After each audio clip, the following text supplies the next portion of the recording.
29.96%. Eno no ekọ eye enkanea enyinama hoden no enti no sa wode enkanea edi dwuma ahye ne so so ogefo bosome a ye besim ya ne dedi kan entum na hyase ye dwuma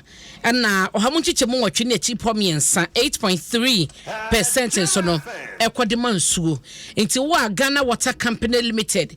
emma ensuo ede wo modro ba ne bi na mu abre nsuo ofie no entum aba hyase no bosume ye besim no eye me birthday ni mu ano na achese wo hyase atua the new tariffs no eno ene krato a daily graphic ediaba ewo animu ha na PURC Public Utilities Regulatory Commission na ebo samanie wo hwa no a wo de nkrata ba bonten ema nwumeno sia kase ebokra na yebo mu kobo ma wo a ye robute kyerese sese no se wo pese wunya nkane a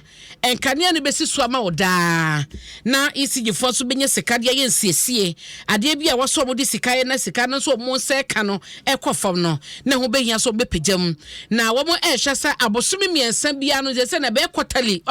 abosoro miensa bia no entubu baba no ne enra ansaba ode to adom kase anim na wo chese wo hwa be se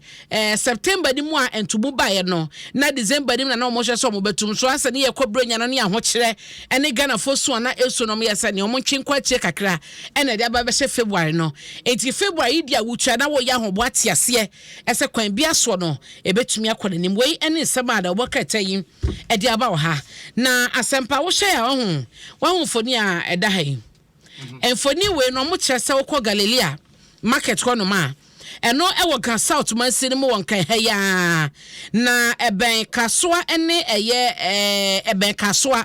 eye Accra Cape Coast Quantum pono so de omo kyene se enade ye sisi wo na omo de traffic light no ahyehye so no dade no kyese ayia ne sa aka se beyi e de ato nipa so na adi nipa dem na no so de asemfo fraba na eno na daily graphic e bo amane se nke be ya animanim ya nipagifo nhye say traffic light kwa wo hye sa stretch na bebre na no enya adwuma ena adwuma na enye ne ntina ama wo ma wo mu etwa kwan ni overhead no so ne ade no omo bre yie pa enti manfa wo Galilea market importem hodom no ene da obokrati aka so mo so de mani akoto fom ahyese dade konkɔ hodom akase beyi asifom ye ntwen emma bone ni nsi atrenchem ne ma ansa no matu ho na mom aye de wo so mo ye eno so ho asam e wo daily graphic anim ha se ya Elvis ni noi hye de fido wo na ne baye wo mo hye sepepepe be ye adwuma na wo mo ayo masudie no edu mani be ko ho traffic light de enye adwuma de asai no wo mo hye na wo mo nsiesie ena dade no so eye be kunipa no so no wo mo hye na amini na mdo be ko katafa eto so miensa ese ma front page ha sei baby bia ye mame Mavis Hawa Kumsin owo bia no anopai mame ntia no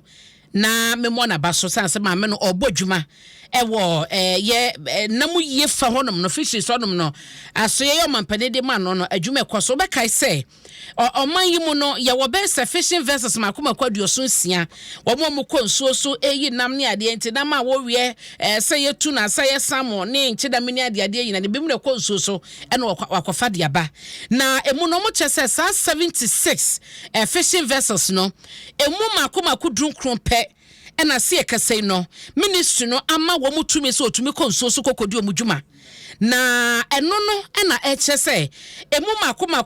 ye adwonum ensia 56 versus ne de wo mutumi nya sakwanya no enye nkrata ne free ministry ne honom ne nyina ene se ye free bi IUU eno eye illegal unreported ena unregulated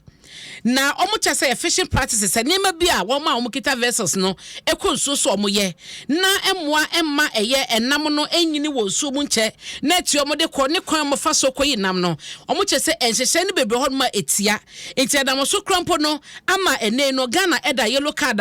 wo mucha ye osofo no echesna ni sode hu ne so omobetoto nema yie no ma frisa yellow card ya European Union edi oman no atoso titiw eba no enam yie ene ye ho nsem no na se beye dwuma de na wo so mo hyemo kena eno ene na mo so amna kwakọ wie sa obeka ya afimpim no ni aduonu no ekọ na wie ye no na versus ne makomako nsia pe ena atumi amiti sa requirement ya na minister of fishes no edi gu akwan so wo so wutumi nya ehye no nyina wie duran sa na watumi akọ Ghana nso so akwakọ yinam na afini kọ na wie ye no na versus ne ensia pe enti free one ma bedru ne mudumiensa ena atumi atoto omnyoma koka ho a akoye dunkro no Mavis hawa kumsin ene swafo no na wode de obokrata ya kasa wo chesha wodo mu de gu akwan so na wo hye se wo mo ebeye dwumaden de aboa adwuma na wo mo ye ne nyina no se Ghana ebinya clean sheet ewo European Union EU honom no na wo san so ehwe so mo benya enam dodo na mo konso so manya bidiaba na enso so ho ate na mo ho ato mo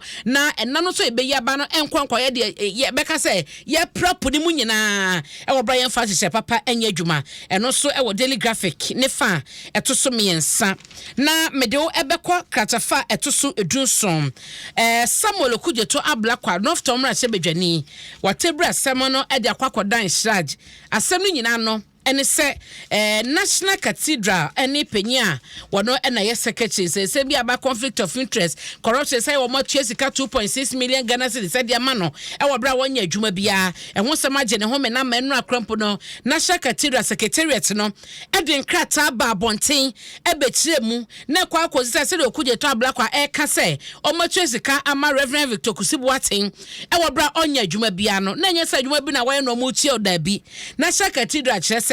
omoje besia ewo papai ene na dwumakuo ho edi tua contracted bia na omo nyina konkrata de omo sare nkrata se ese bia na ne betua ka na atwam na sika so se controller gem de ma National Cathedral empanyefo na sika no maye ene omo kwaje besia sa besia no kro de ma wom no na ensi ho bia nim na eno ena sika ne baye no National Cathedral yesi ba bia chiche abo na hwa ne eja no wom kwaje besia no na sika no beto ma account bu no ene omo di papa ne sika koma no eno ani kasa bebe no abo Okujeto ablakwa echese omo atue sika de ma papa na chese entiase nim eye dwumu de conflict of interest ne ho sem bebre eti eno ya semba akode akodan shade so omo hwehwem ena eno achi so no Reverend Kusi Boaten enso omo echese se no kwabna do jefie ne di foforo no so ode abiebie companies bi ni ade eno so omo nya hwehwemu fanfa ho ena tax identification numbers so bakofo ekitamienu no Okujeto chese etiamra enti wono no susuemu no e wo se shraj eyemu hwehwemu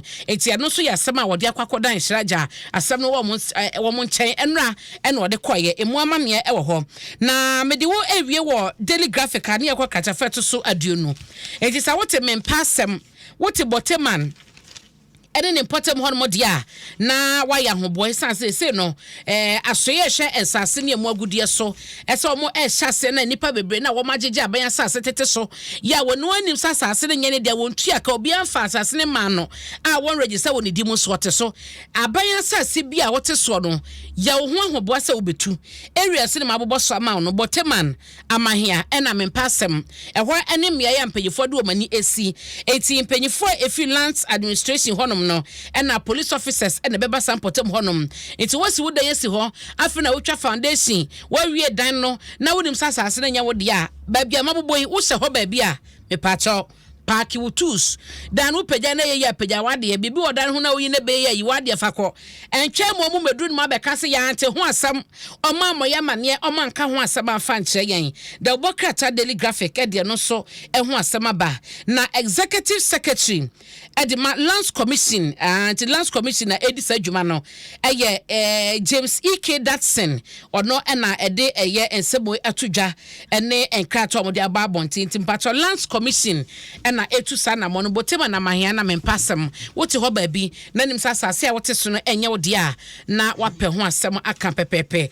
anocho aba bramo a wi na me de new crusade guide ba kwa wi e wo ha okay na mo ka ECG asem de minfrase wo ho Mate. ECG for the krata ababonten. Na ne nyina ye womu a kwasi womu twagya to kwan ho. Ayasamo. Paba. Enti ye ne no mu di gyatum na ehye burubu be kona se we ohwe a wonso kuta fire extinguisher. Etim se po na hia mebu. Oyensa no adwuma ne bi no no. Ya na mo peden kusia na se den. Ekromo nyina mo hye. Ya na yo mahomete. Na enya sa na ye no. Enya sa na ye no. untumi nkasa kwan ho afunti metwa forgetting said light post wo ho enti ECG for ye omadwuma ne omonye ne ye ne ye bo omachi ne ye citizens so yenhwe yenso ya na montu na nkoba se ye ka ho bi mamenko the big one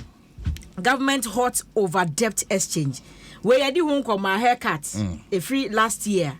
my Ghana for to sound for an impenny for years say bond holders BC cabinet ade was say yedi ekwa debt exchange oman for bi kasa individual bond holders kasa ma is impenny for the ababontin say oma chekwa animu nti oma chekwa animu nti munsem no daily guide about one worrying story. It worries me a lot. Fire kills cop and family. Quite a fair to swinsia. And run and your social media. Near Naya can cabby. Possi ni funny ever has say. Now the Emma who was in the bar was so many 4 months. Me bubu sia me will be sad. Emma who imagine say, or bad tiny you couldn't bet that sorry. In fact, don't come out sorry. Ne jetimi ato abrose omotim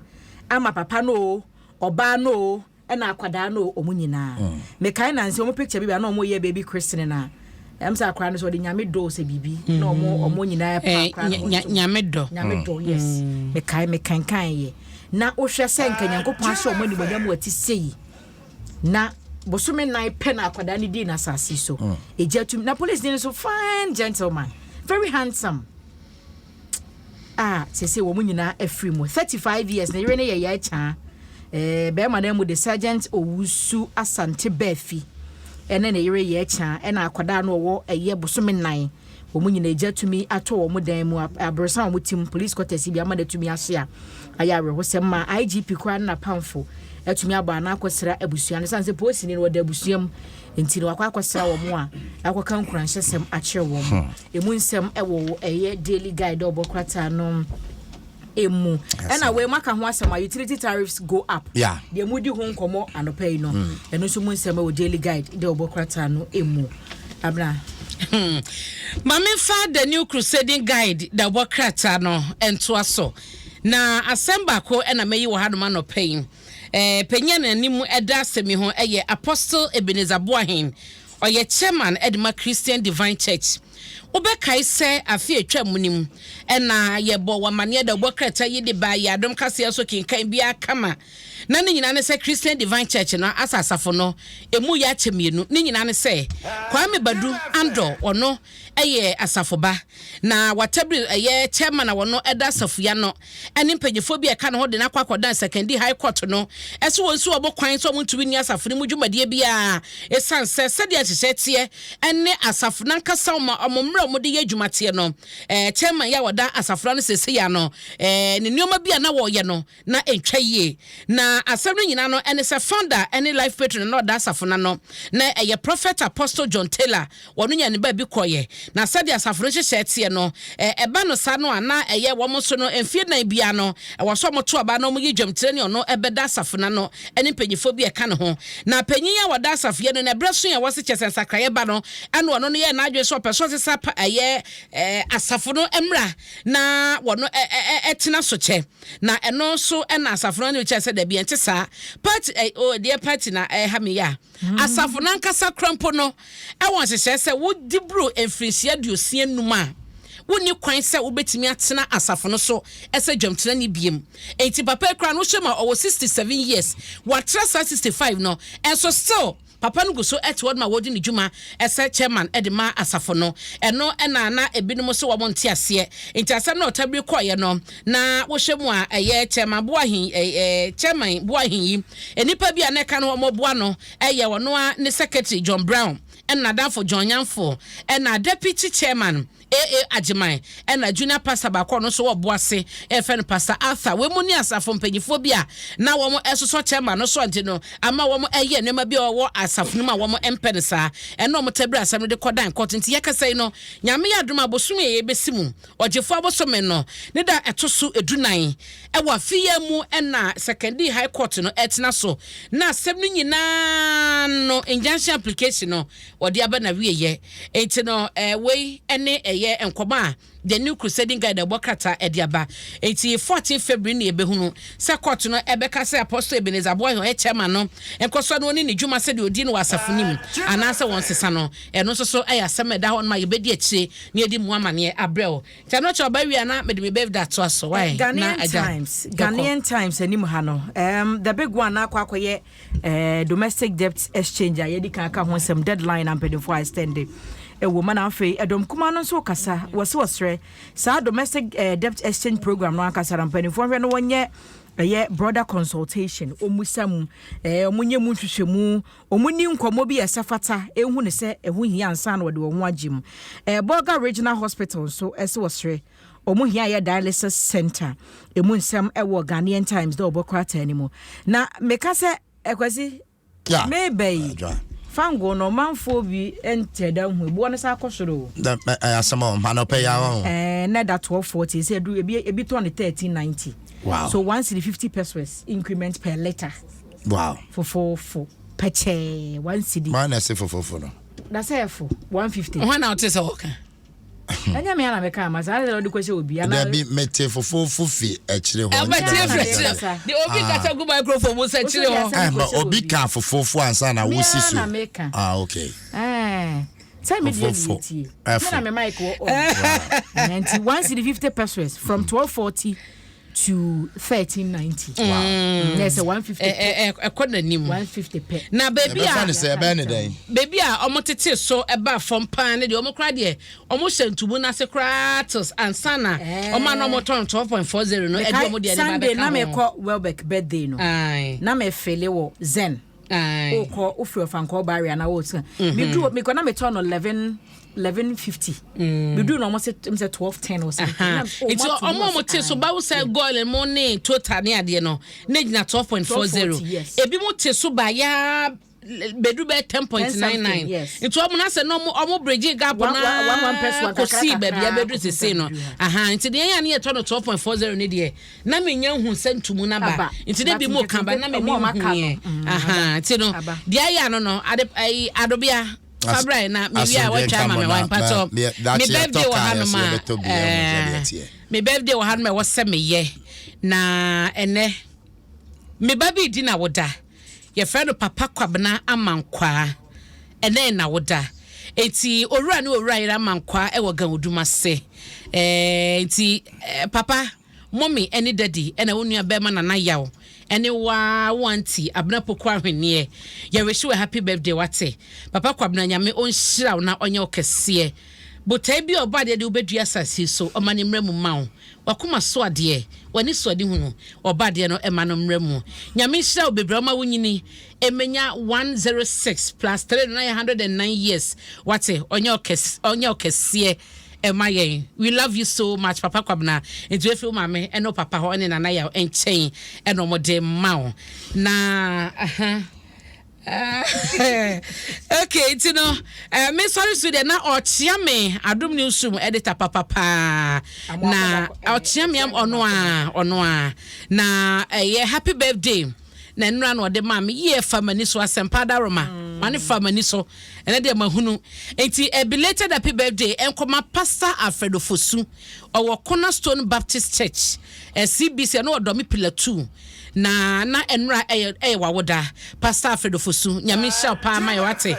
se de cho na kan no botabi obade de udi asase so de obeye se wa odi uyanya medwuma yi yenim se wo ka akra bebre na akoma me se wo kama akoma pa ye da se nyame fa so ye adwuma obade nya okese ma yen na onto nkwanam a belated happy birthday and ye wish to if your chiame amakoda kwa enchen na me aso en ye de ma ti asempa mediwasi wate nyame ehia bebre oni sisi na onye mokese birthday de me sure se bi be fama ni super abra pokua hwene